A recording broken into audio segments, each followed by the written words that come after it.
Hello! We're in the 1920s now. Welcome. We are finally starting on Vivian's diaries, and I want to give a little backstory to her diaries here. I've just been very excited about hers in particular because I like the way she writes, and now I have so many of them.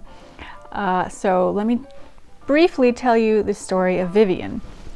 I bought this diary on eBay last year, paid a lot for it. It was, advertised as a diary of a Jewish girl in 1937 London, but I managed to win it. And I haven't even finished reading it yet because, well, it took forever. It's a pretty thick book. But this spring, another diary showed up on eBay. Which one was it? I'm not sure which one it was. From 1938, I think, the next year. And I saw it. And I said, wait, I recognize that handwriting. And I asked them, is this Vivian's diary? And they're like, yes. I'm like, I have to buy it. I bought it because it was a buy it now. And I asked, do you happen to have any more of her diaries? And they said yes. So I bought them all, which was quite an investment. Here's half of them. And then the other half is over here to my left, along with 2 of her old passports and a little diary from her mom about her and her brother when they were young. So I have a lot of her diaries, and I'm very excited. It's going to take me ages to read through them. And we are starting on the first one that I have read through. It begins in 1924 and goes. Oh dear, does it go to 1926 or 27? I'm not sure here. 1927. So that's her first diary, and we're going to start with that today. I'm very excited to. Oh, look! I lost a bobby pin. I've pinned my hair up with bobby pins to make a bob. Let's hope that one was not too important. Got some hairspray in there too. I'll have to keep an eye on my hair. It was a little difficult to get up. It's getting long now. Oh yes, and I have a new wardrobe for these videos. I have a couple new 1920s style dresses I bought from a seller on Etsy. I will have a link to their store down below. Their store's name is Vie Delight. They're in Thailand. They make all sorts of 1920s style clothing, and hopefully they'll expand to make other things, different new materials and colors. I'm very excited. But I got a couple outfits specifically for these 1920s videos. And you'll get to see them all. I'm making myself some hats as well. We're finally joining the 20s now. It is the 20s, so a little bit of a late start, but not too late. It's only 2022. Okay, back to Vivian. Vivian Constance Isenthal, and please let me know if I'm pronouncing it wrong. I tried to look up how to pronounce the last name. I have been working hard on trying to get the place and name pronunciations right, but I'm gonna screw up. Vivian was born June 5th, 1909 and died in 1997. This makes her about 15 when she begins keeping her diaries, the first of which, that we're gonna start today, was given to her by her mother. Her father, Adolf Isenthal, was an electrical engineer who immigrated to Britain in 1889 from Germany. He was an early supplier of X-ray equipment, and in 1898, along with Charles Potzler, set up Isenthal, Potzler and Company at 85 Mortimer Street, London. The company survived until 1925 when it was absorbed by the Dubelier Condenser Company. Again, not sure the pronunciation on that. I'm gonna get like half the pronunciations wrong here. She had a younger brother, Gerald, born in 1913. Her family was Jewish, but they weren't practicing Jews, and in 1941 Vivian joined the Baha'i faith. And I have an article she wrote in 1991 that I want to read to you later, not today. It's a long one, but we do have some things, some little bonuses I'm gonna record for you. It'll be very exciting getting to know Vivian. There are people who still remember her. I found a Facebook group for the Baha'i branch she was a member of in London, and I've posted, but I haven't had any responses. I will try again, because I would love to talk to someone who knew her. I think she must have been a very interesting person. So, for these diaries, I am doing something a little different. Let's see how this goes. I'm going to read it in character. So there won't be any, I will explain a couple things I made notes of so I can explain some of them. But I'm going to be trying to stay in character and reading it in my best West London accent. And we will see how that goes. I just thought it might be fun to get dressed up and read it in an English accent. So you'll have to correct my pronunciation, help me get better at my English, if you can. Give me any tips, because oh boy, it's not going to be perfect. So with that said, anything else at the moment? No. If there's anything else, I'll tell you at the end of the video. We are going to begin. I'm going to have a sip of my cold tea here. Took a while to get my hair up, so I think my tea is cold now, but have a sip of tea. And then, yeah, start reading as Vivian. Okay, now I'm gonna do my best to improv as Vivian. It might take me a minute or two to like slip into a decent accent, because I don't do this like ever. But all right, so the first part might be painful as I get into the swing of things, but here we go. My mother gave me this diary. It's my first diary for 1924, and she made this inscription in the front. Put down your joys and worries, dear Vivian, and learn to regard this book as your dumb friend, your loving mother. 3rd of July, 1924. And I put my name and address in here. I am living at 95 The Avenue, London, W13. So this diary covers from July 1924 to August 1927. It's my first diary. And I did some little doodles. It's a bit of an artistic child. I'm autistic still, but I will show you my illustrations as we move through.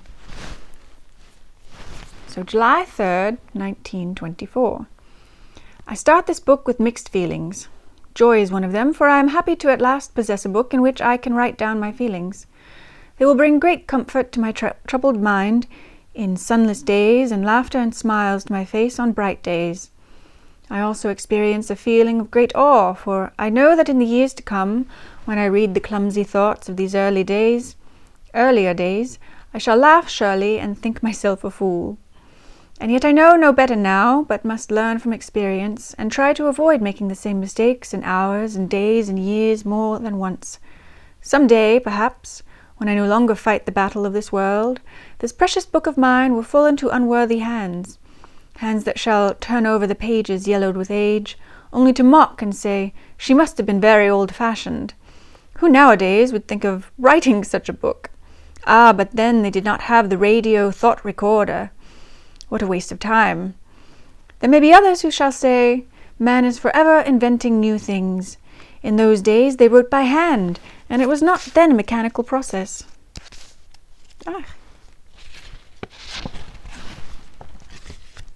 I'll finish reading that and then show you the pictures on the other side.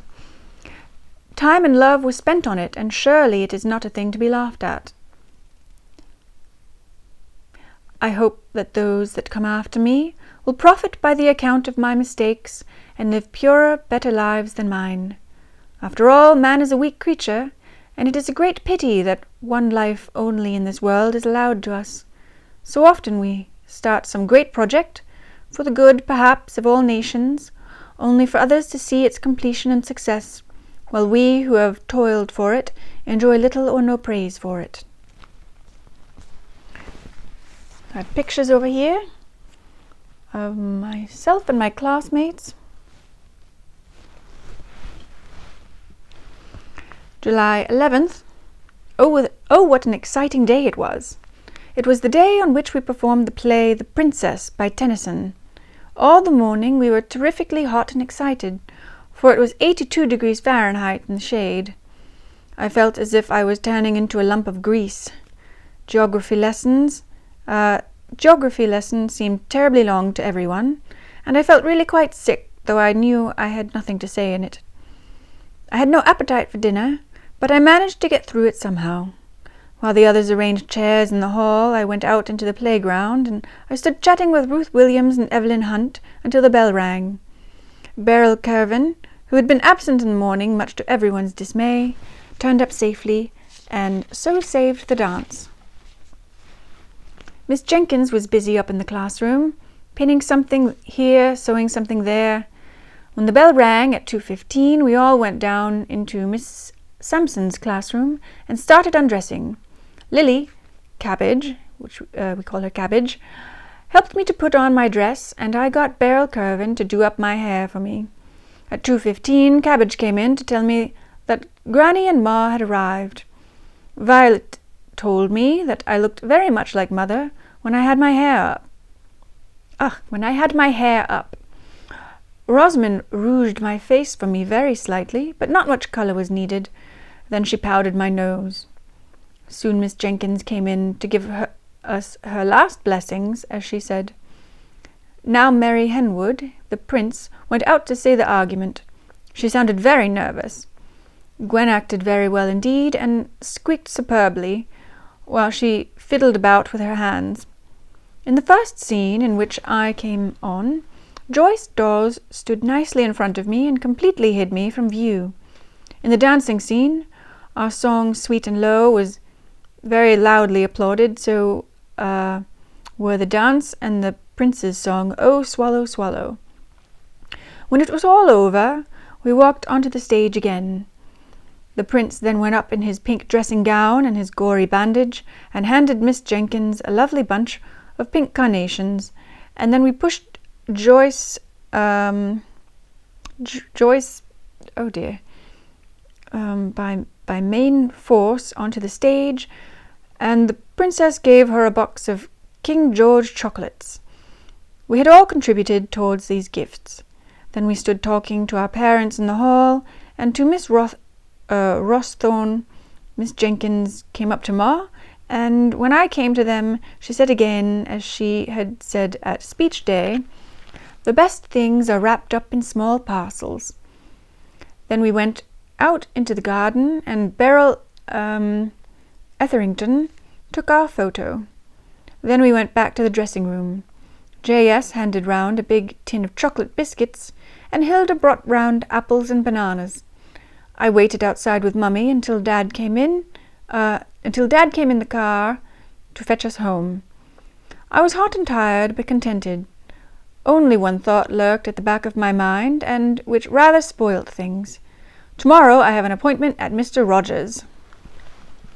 July 14th. Oh dear, it is strange how unpopular I am among girls in my form. It is not so with other girls from other forms. I've always found this. For instance, Phyllis Gerard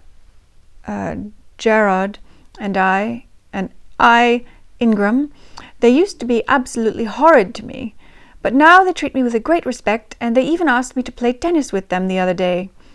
I suppose it is the old proverb, familiarity breeds contempt. Over and over again, I tell myself that I will not say a word about personal matters to the girls, and that I will not give my opinions on anything unless asked. But it's so hard. I hear Carrots talking with Cabbage about the nice things that they do on Sundays at Gwen's house, and Lily often says, "Carrots, wasn't that tin of pears lovely last night?" Now, if I were to discuss those things again, it would seem all wrong, of course. One day they will say how they had cherries. The next I happen to have cherry tart with me, and they say, "Oh, fresh cherries are much nicer." If I bring fresh cherries, they say, "Oh, we have had enough of cherries. We had so many lately." If I remark that a certain dress suits a certain girl, they will at once reply that it is the most horrible thing they ever saw. Of course, they are not all quite so bad. This morning we worked in pairs for English out in the garden. Everyone at once paired off with everyone else until only Christine and I were left. We had quite a decent time, though I know she would never have voluntarily chosen me. In gym, after break, everyone had a partner for folk dancing, in case we should have it. Or so it seemed, until I discovered that Christine was wandering round without a partner, asking everyone. I told her that I also had not got one. She murmured something and ran off. Later on she still seemed to be clamouring, so I went up to her again, thinking that perhaps she had misunderstood me before. It was in vain. She had got Sicily, she said. Fortunately, we did not have folk dancing. If I make a joke or tell one that I have read, they either say, "How feeble," or "Tell us when to laugh," which is equally cutting. Carrot said this morning, "Why don't you say something really funny once, Kipper? You usually try to be funny, but you always fall off the point." Thank goodness she is leaving next term, and B.E. and some others, for then Hilda and Florence will instinctively, I hope, turn to me. For July 27th, I've drawn some little flowers. Not the most elaborate drawing, but quite nice. As Daddy got the car back yesterday, we went for a lovely ride today. Granny has been staying with Miss Weisberger the whole week, and so we were able to take Lizzie with us. The weather was lovely and bright, and we were in high spirits when we set off at about 10 o'clock. We drove along the usual route to school, and then crossed the main road at Ealing Common, and went along Gunnersbury Lane. Our road took us through Kew and Richmond, through Kingston, and then we were right out in the country. We took a wrong turning when we were going to Windsor, and this road, instead of taking us straight to our destination, was taking us rather a long way round by Virginia Water.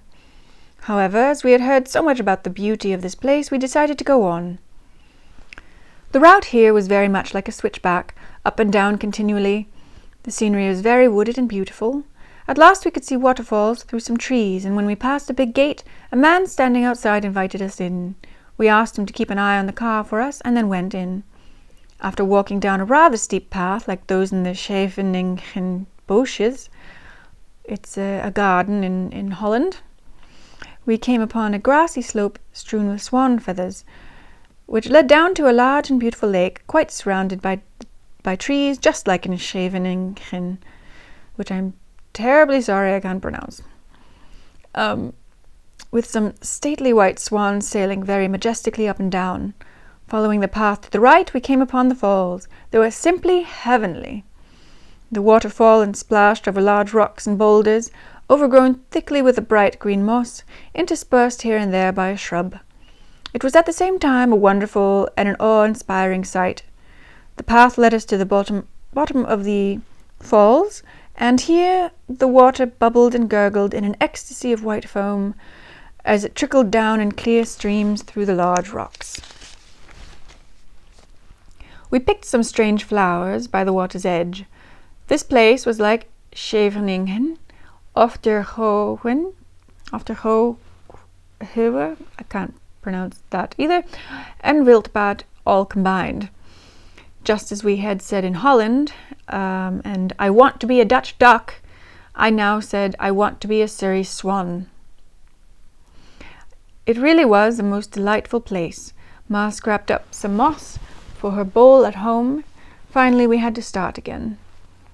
Our next stop was, I think, near Staines. Right? Staines.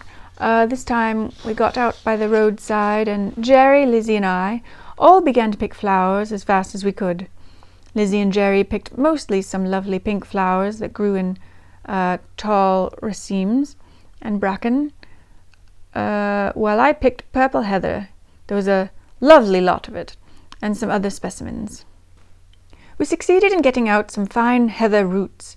We saw some wonderful caterpillars there, black with yellow rings all round their bodies, just like the chrysalis of the privet moth, and there were some gorgeous coloured butterflies flitting about there.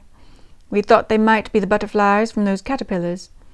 When we got into the car again, we were simply loaded with flowers. I at once started decorating the car with flowers, example, ladies' bed straw, and stuck some flowers in my hair. When we came through Windsor itself, it was like a triumphal entry or a procession. Everyone looked at us and laughed. Boys at Eton just stared at us as if they had seen a ghost. On our homeward way, we passed by fields full of ripening barley and wheat. We decided to go home via North Hyde and Southall, and to call upon Annie if possible. We looked about us very carefully, but could not see the Pullingers' cottages, so at last we stopped the car and got out to make inquiries. Lizzie came with us, and after asking one or two people, we went down a kind of lane at the back of some houses by the canal.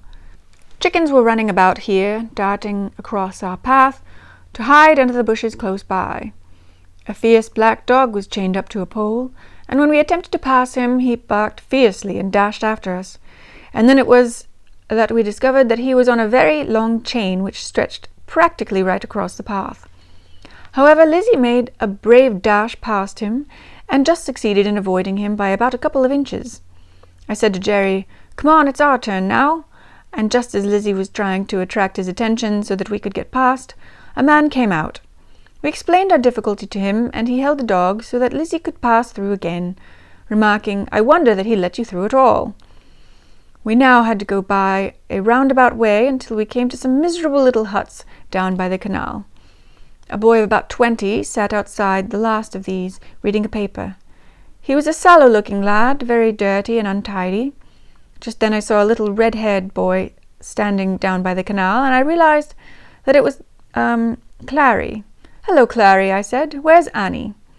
He grinned at me and then pointed over his shoulder with a bandaged thumb. "Indoors, I expect," was all I could get out of him. I turned round suddenly and saw Annie, but I did not at first grasp that it was Annie standing before me with a scared face.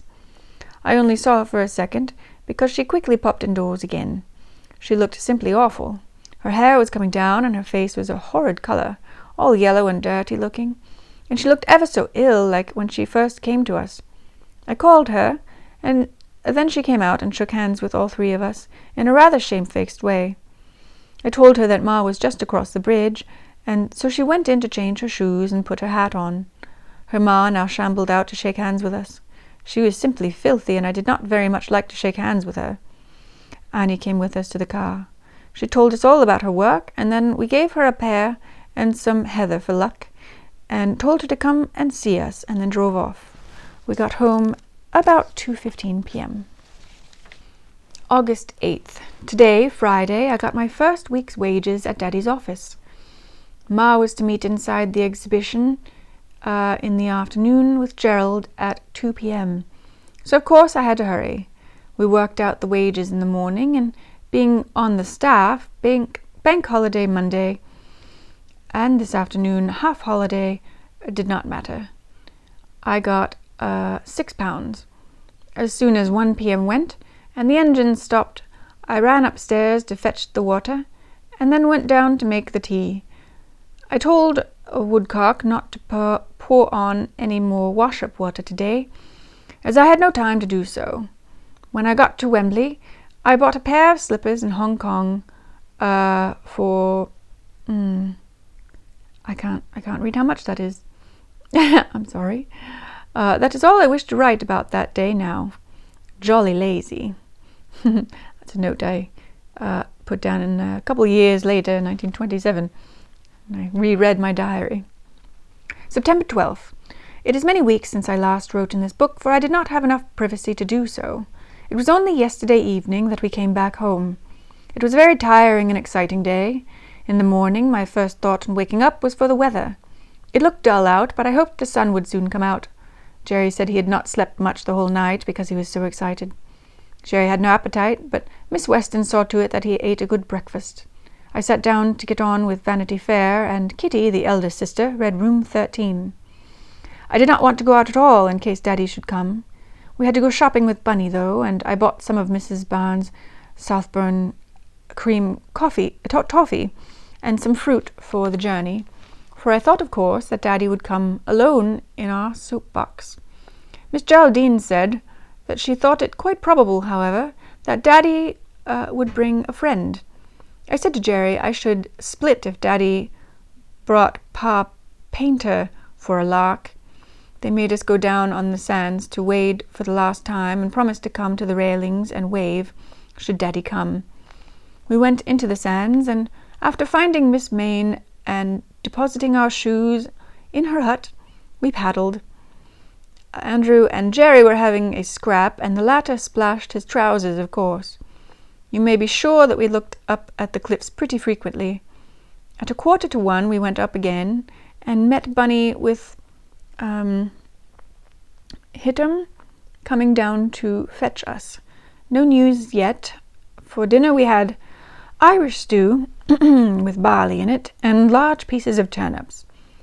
Jerry's manners were again criticized, and Bunny said that were she to know him, that were she to meet Jerry again in 20 years' time, she would know him, although she might not remember his name or where he lived. Afterwards we had a blackberry and apple pie and custard which was burnt.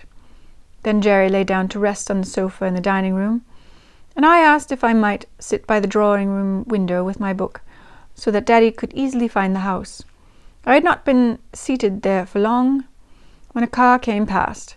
I looked up, and in a flash I saw Winky at the steering wheel grinning at me, and then the car pulled up with a screeching of brakes a few doors off. It had all happened so quickly, and yet I had recognized Winky and seen that the car was full of people, though I had not seen Daddy. I jumped up and rushed out, calling, "Miss Weston, I believe they have come." Jerry, too, having just got up to sneak a piece of toffee, had seen them and was as excited as I was. We rushed out just as the car had backed to the gate. It was Mr. Painter's car, and Daddy reached out a hand to me from the back seat. I reached up on tiptoe and kissed him, and then I shook hands with Winky and Mr. Painter and a friend of Winky's, whom they called Sparks. I was grinning all over my face, and Mr. Painter jumped out and kissed Jerry. Daddy said he wanted to see Miss Weston, and so the others said they would just go to the cliffs. We introduced Daddy to the Miss Westons and Hiram and them. I'm sorry, I kind of scribbled. We all went into the drawing room. Daddy told us that Mummy was to come back today, and then he settled up with Kitty. We then went for a walk on the cliffs with Bunny and Poodle as well, and there we found Papa Painter and company, as comfy as you please, finishing the grub they had brought with them. We stood about for a bit, and then went home and strapped on all the luggage and said goodbye. As we drove off, Hiram was the only one who stayed outside the gate and looked after us. After driving into Bournemouth and leaving Mr. Painter there, we struck out for Christchurch and Ringwood, and soon we were on the straight road to Winchester. It was a lovely afternoon. When we came through Winchester, Winky drew up outside a jolly old-fashioned tea place. I was very glad, for it had been so hot and squashy in the car that I just felt as if I could have fainted or done something silly. It was delightful in that tea place, with real old beams on the roof. We enjoyed the privilege of rich cakes, and Daddy sent a telegram home to say we should be later. Naturally, the boys seized the opportunity, while Daddy had gone to the post office to settle the bill. When he came back, they filled up the car with petrol, and Daddy thought he would pay, but he soon found out that he was too late from Winchester. He was too late. He found that he was too late. There's no period there. Daddy thought he would pay, but he soon found out that he was too late.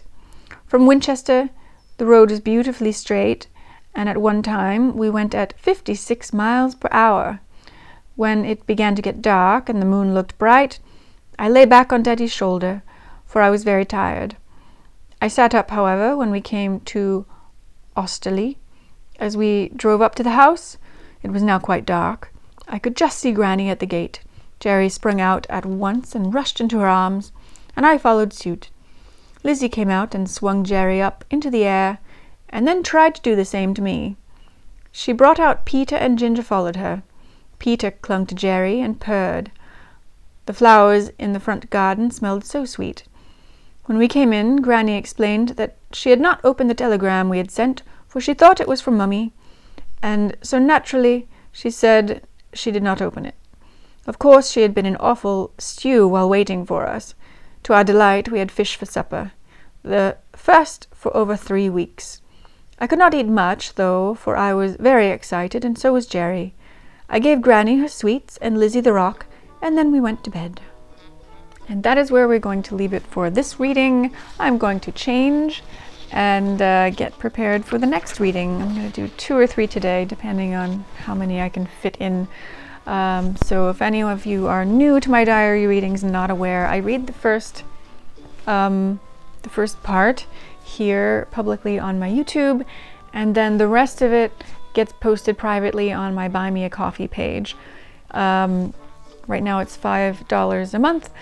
There's a bunch of other diary readings on there already, and I post every 1.5 to 2 weeks, and it's just a way to kind of keep from overloading my YouTube channel, and also just have it be more private. Since they are diaries, I kind of feel better about it being a more exclusive little club. I also scan the diaries and have them available for download if you want to read them. And the fees, I mean, I haven't actually done the math, but I have it set up, you know. I'm hoping that the income from the Buy Me a Coffee will just help cover the cost of diaries, because they can get expensive. I've slowed down with buying recently, especially after buying all of hers. That was a big purchase. But my goal is to try to reunite the diaries with someone in their family, and ideally I could just give the diaries to someone, but they can get expensive, so I'm trying to figure out a way to do that. For now, I would have to ask them to help pay me back for them, because I can't really afford to spend that much. But yeah, the Buy Me a Coffee is just kind of my attempt at funding this project and just keeping it a little more private, I guess. So if you're interested in the diary readings, head on over there. The link is in the description. Anything else to say right now? Not really. Yeah, I look forward to reading more from her diaries. Oh my goodness, I have so much to read. I need to dedicate some day of the week just to reading, because I have a drawer full of diaries. But yeah, that's it. Hopefully I'll see you over on Buy Me a Coffee. If not, enjoy the rest of my channel, and I will hopefully see you later. Bye.